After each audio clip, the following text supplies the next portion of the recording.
मेरे प्यारे देशवासियों, मन की बात में आप सभी से जुड़ना, आप सभी से सीखना, देश के लोगों की उपलब्धियों के बारे में जानना वाकई मुझे बहुत सुखद अनुभव देता है। एक दूसरे के साथ अपनी बातें साझा करते हुए, अपनी मन की बात करते हुए हमें पता ही नहीं चला कि इस कार्यक्रम ने 125 एपिसोड पूरे कर लिए। आज इस कार्यक्रम का 126वां एपिसोड है और आज के दिन के साथ कुछ विशेषताएं भी जुड़ी हैं। आज भारत की दो महान विभूतियों की जयंती है। मैं बात कर रहा हूं शहीद भगत सिंह और लता दीदी की। साथियों, अमर शहीद भगत सिंह हर भारतवासी, विशेषकर देश के युवाओं के लिए एक प्रेरणा पुंज है। निर्भीकता उनके स्वभाव में कूट कूट कर भरी थी। देश के लिए फांसी के फंदे पर झूलने से पहले भगत सिंह जी ने अंग्रेजों को एक पत्र भी लिखा था।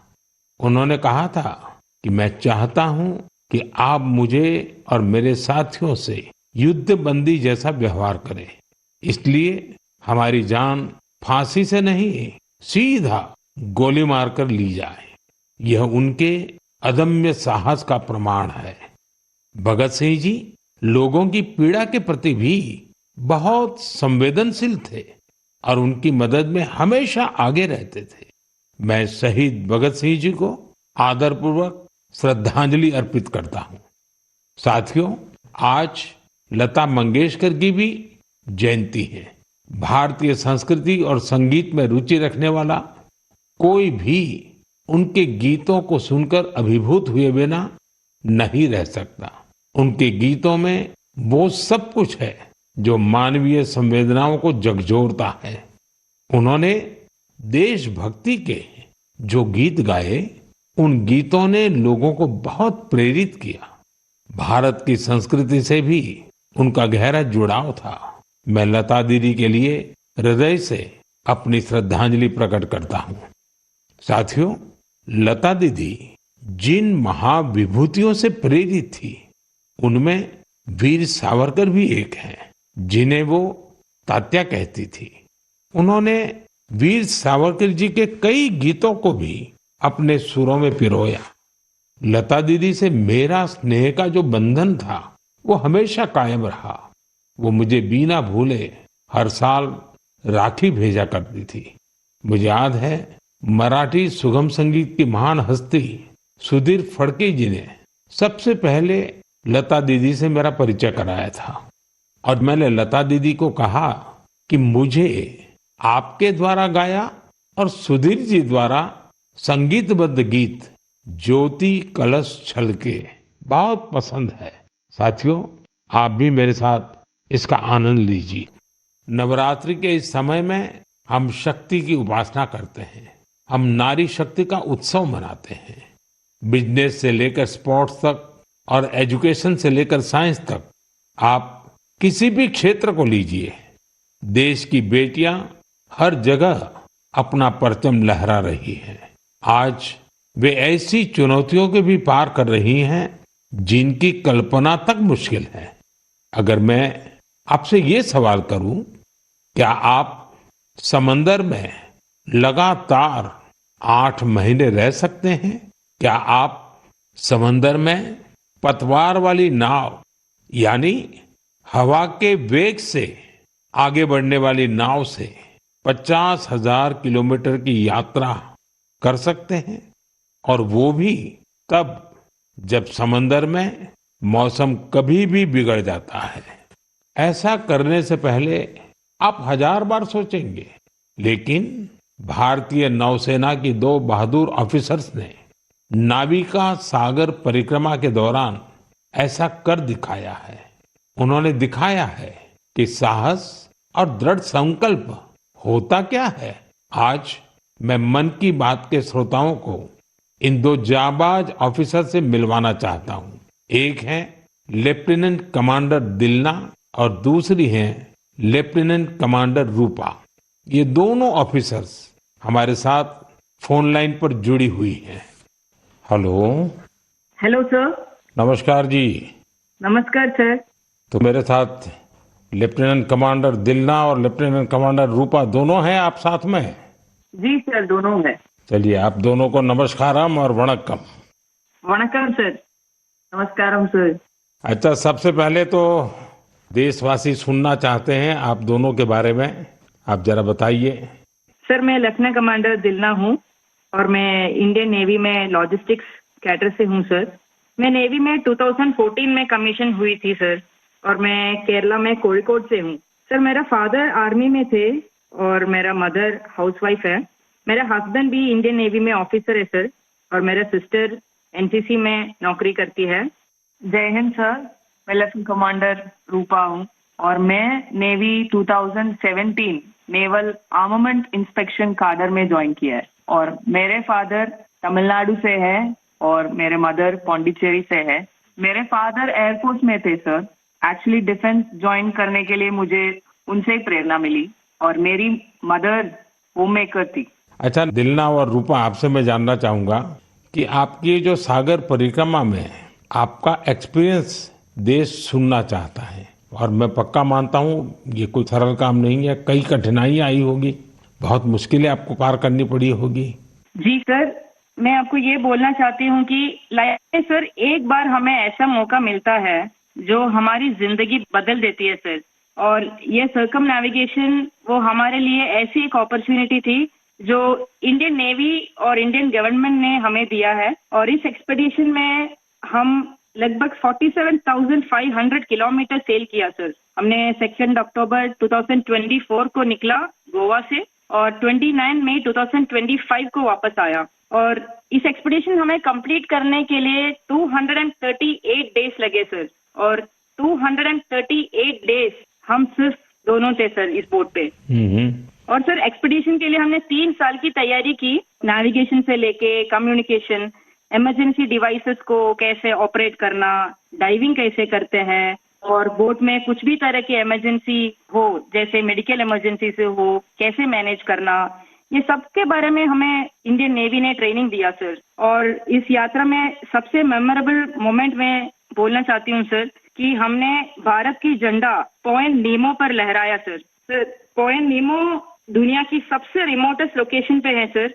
वहाँ से सबसे पास कोई इंसान है तो वो इंटरनेशनल स्पेस स्टेशन में है और वहाँ पे एक सेल बोट में पहुँचने वाला पहला भारतीय और पहला एशियन और दुनिया के पहला इंसान हम बने सर और ये हमारे लिए गर्व की बात है सर। वाह, बहुत बहुत बधाई आपको। Thank you sir. आपके साथी भी कुछ कहना चाहते हो? सर मैं ये कहना चाहती हूँ कि ये सेल बोट से ये दुनिया का सर्कम नेविगेशन जो किया है उनका नंबर माउंट एवरेस्ट पहुंचने वाले के नंबर से बहुत कम है। और एक्चुअली जो सेल बोट से अकेले जो सर्कम नेविगेशन करते हैं उनके नंबर जो स्पेस में गए हैं उनके नंबर से भी बहुत कम है। अच्छा, इतनी कॉम्प्लेक्स जर्नी के लिए बहुत टीम वर्क की जरूरत होती है और वहाँ तो टीम में आप 2 ही ऑफिसर्स थे, आप लोगों ने कैसे मैनेज किया इसको?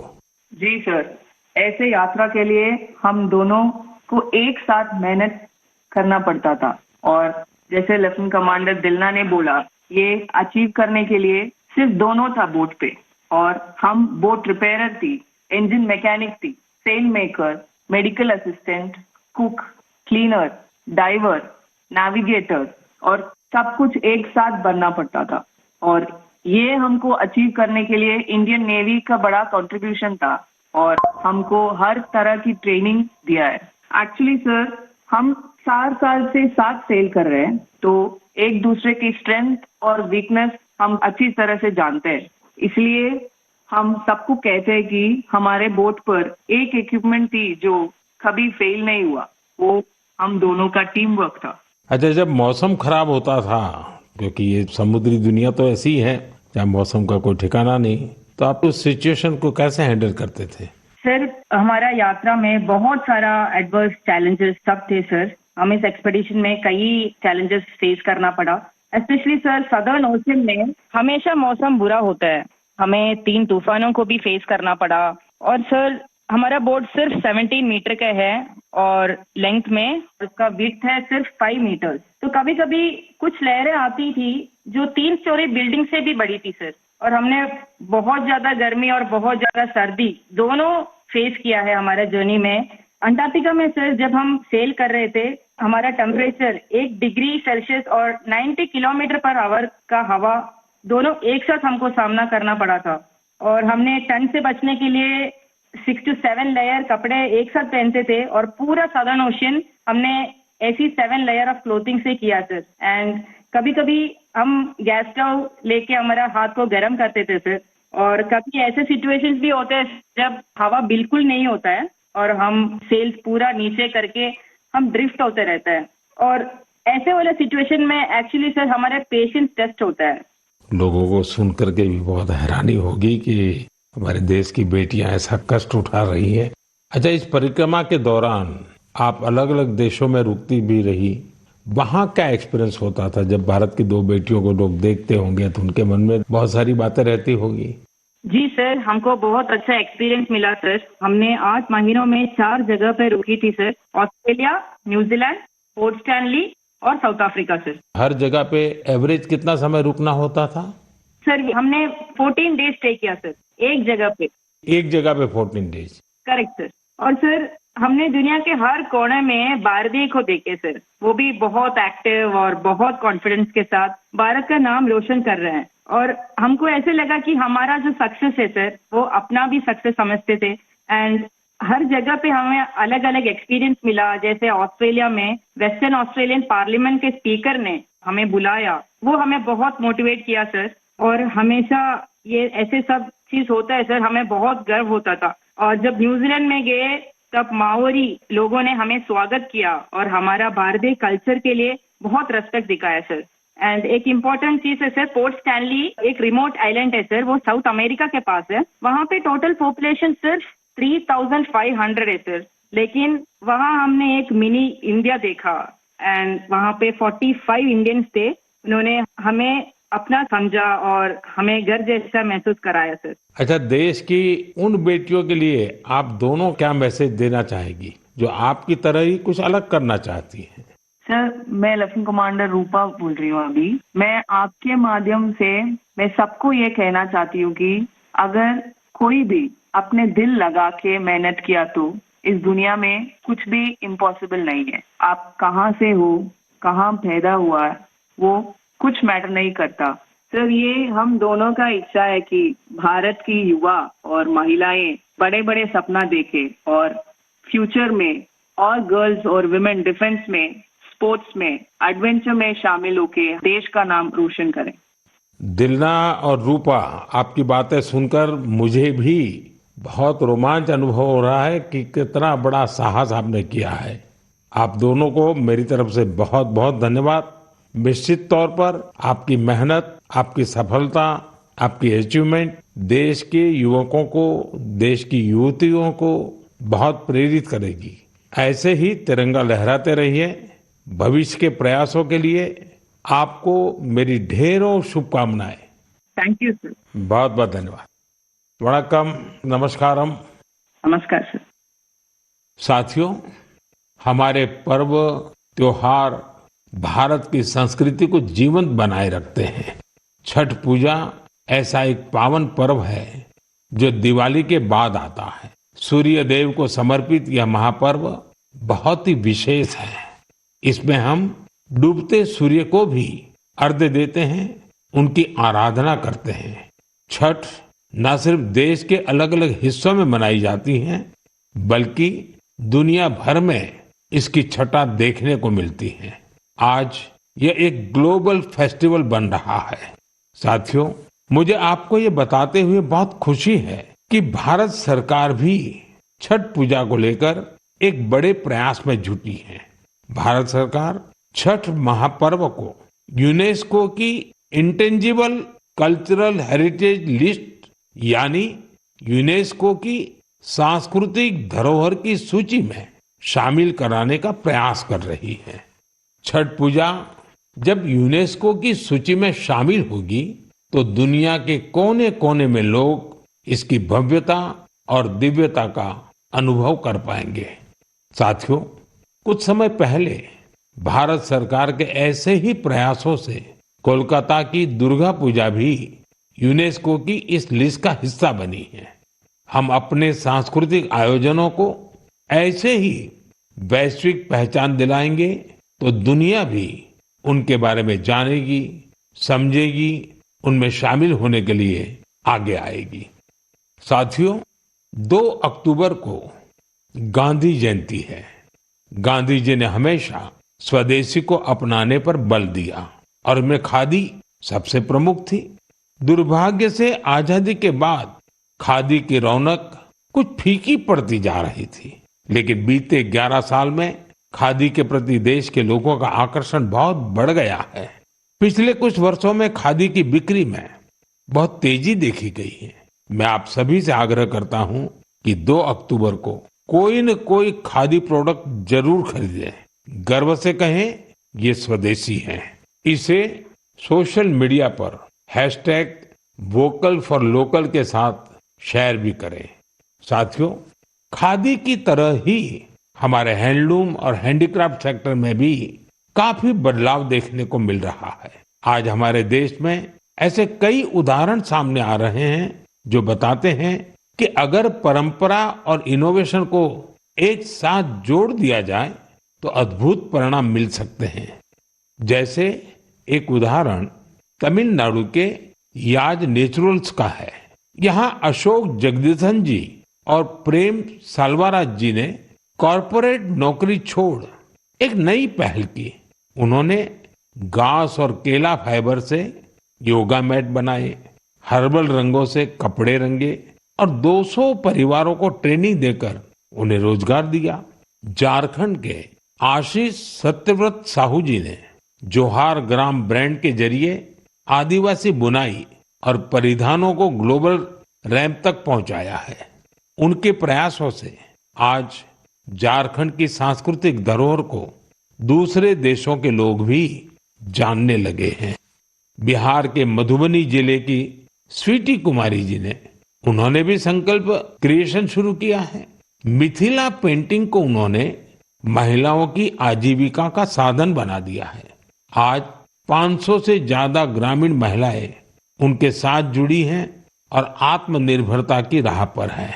सफलता की ये सभी गाथाएं हमें सिखाती हैं कि हमारी परंपराओं में आय के कितने ही साधन छिपे हुए हैं।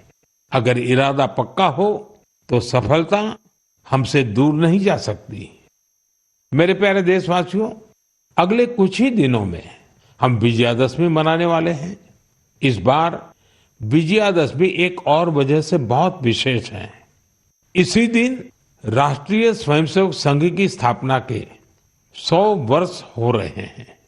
एक शताब्दी की ये यात्रा जितनी अद्भुत है, अभूतपूर्व है, उतनी ही प्रेरक है।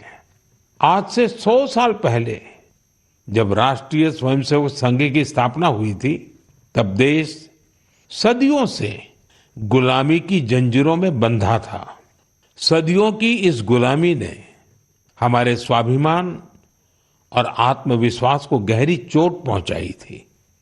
विश्व की सबसे प्राचीन सभ्यता के सामने पहचान का